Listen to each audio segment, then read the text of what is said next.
بسم اللہ الرحمن الرحیم۔ سٹوری ون کے ناظرین، اس ویڈیو میں ہم سرور کائنات شاہ موجودات صلی اللہ علیہ وآلہ وسلم کے پیدائش سے پہلے اور بعد کے حیرت انگیز اور دلچسپ واقعات سنیں گے۔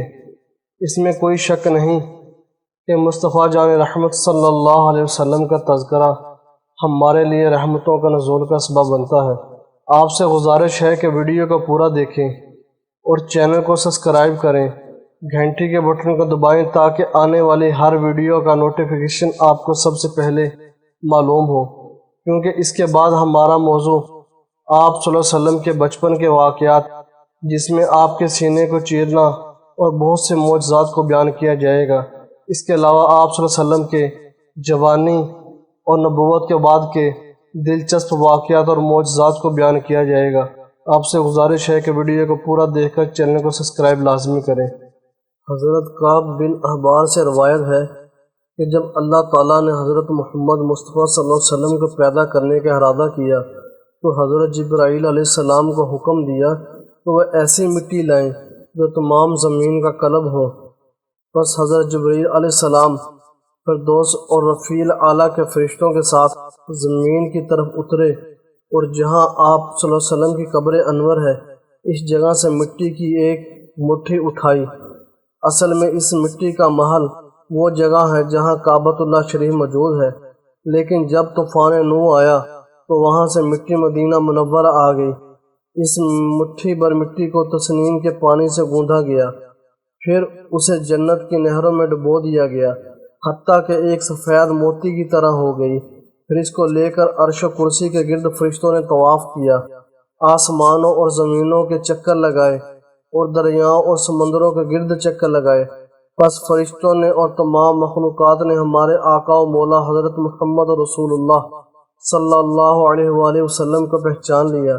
یہ بات حضرت آدم علیہ السلام کی پیدائش اور پہچان سے بہت پہلے ہوئی۔ جب حضرت آدم علیہ السلام پیدا ہوئے تو آپ نے عرش کے پردوں میں نور محمدی دیکھا اور آپ کا اسم گرامی ان پردوں پر لکھا دیکھا جو اللہ تعالیٰ کے نام کے ساتھ لکھا ہوا تھا۔ آپ نے اس کے متعلق اللہ تعالیٰ سے پوچھا۔ اللہ تعالیٰ نے ارشاد فرمایا، یہ نبی تمہاری اولاد میں سے ہیں، ان کا آسمانوں میں نام احمد اور زمین میں محمد ہے۔ اگر وہ نہ ہوتے تو میں تمہیں نہ پیدا کرتا اور نہ ہی آسمان اور زمین پیدا کرتا۔ حضرت آدم علیہ السلام نے اللہ تعالیٰ سے آپ کو وسیلہ بنا کر سوال کیا کہ اے اللہ مجھے معاف فرما دے، تو ان کو معاف فرما دیا۔ علامہ عبد الرحمن جوزی رحمۃ اللہ علیہ اپنے رسالہ مولود العروس میں فرماتے ہیں، حضرت آمنہ رضی اللہ تعالیٰ عنہ فرماتی ہیں، ربیع الاول کی 12ویں رات مجھے شدید قسم کا درد ہوا، اور وہ پیر کی رات تھی جس میں مجھ پر رعب طاری ہوا۔ میں نے اپنے اوپر اپنی تنہائی پر آنسو بہائے۔ میں اس حالت میں تھی کہ دیوار شق ہوئی اور اس سے ایسی عورتیں برآمد ہوئیں جو کھجور کے لمبے درخت کی طرح ہیں، عبد مناف کی بیٹیوں کے مشابہ سفید صنوبر کے درخت کی طرح ہیں۔ ان سے کستوری کی خوشبو مہک رہی ہے۔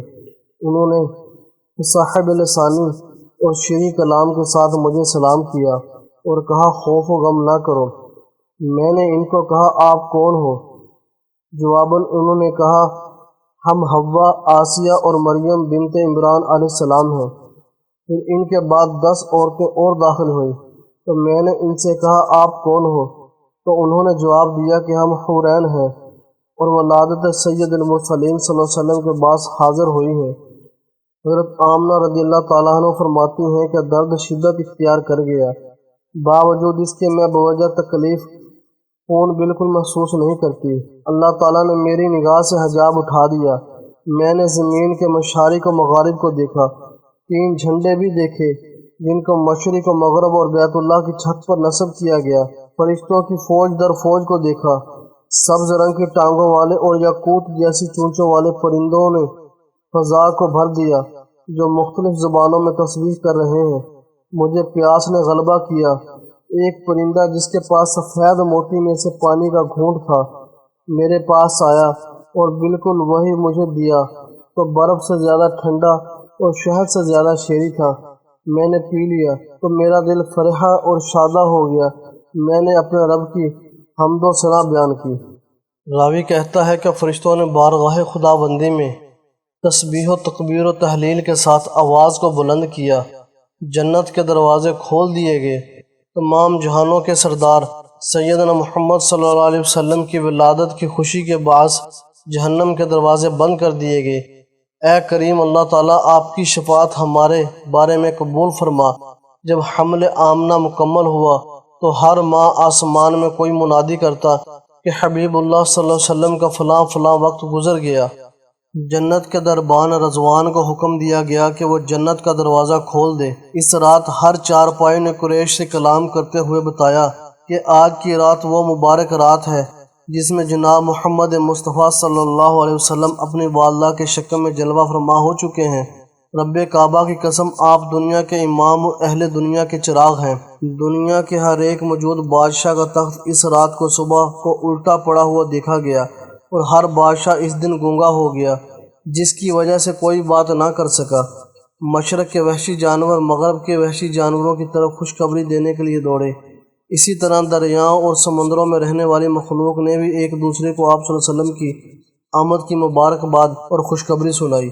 روایات میں آیا ہے کہ جب آپ صلی اللہ علیہ وسلم کی ولادت ہوئی تو آپ نے اپنے ہاتھ زمین پر ٹکا دیے، پھر مٹی کی ایک مٹھی بھری اور آسمان کی طرف سر انور بلند کیا۔